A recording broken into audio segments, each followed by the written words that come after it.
जो बड़ी भाव में विधानसभा को अचल करने प्रयास करुँच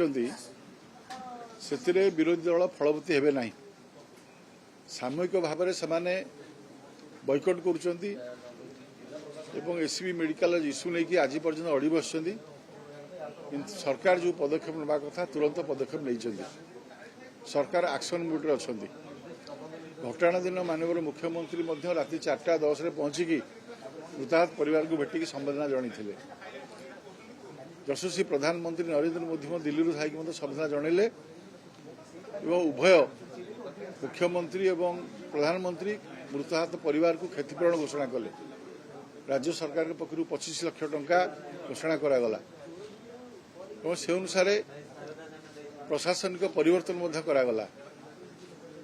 गोटे कमिटी करागला जांच करने विधानसभा माननीय स्वास्थ्य मंत्री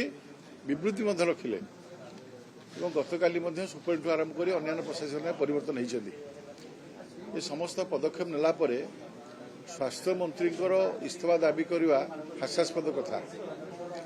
विगत 24 वर्ष धरिकी शासन करुवा व्यवस्था थिबा दल जितेबाला मेडिकल कॉलेज कौन परिवर्तन कले ना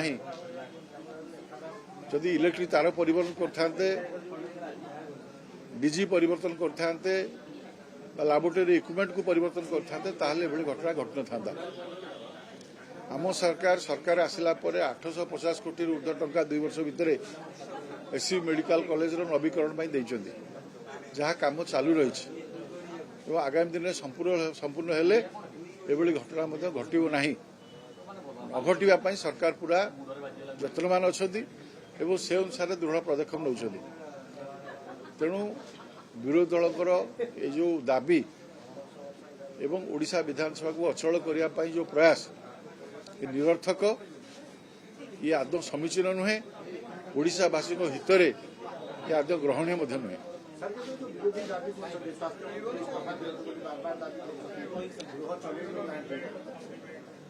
मुझे कथा कहली स्वास्थ्य मंत्री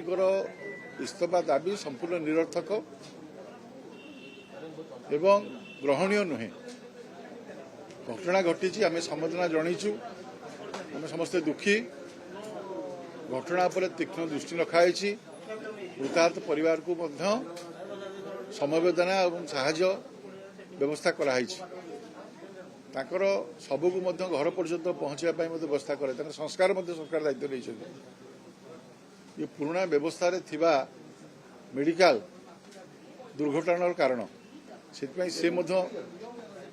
दायी से कथा से भूली जावा उचित नुहे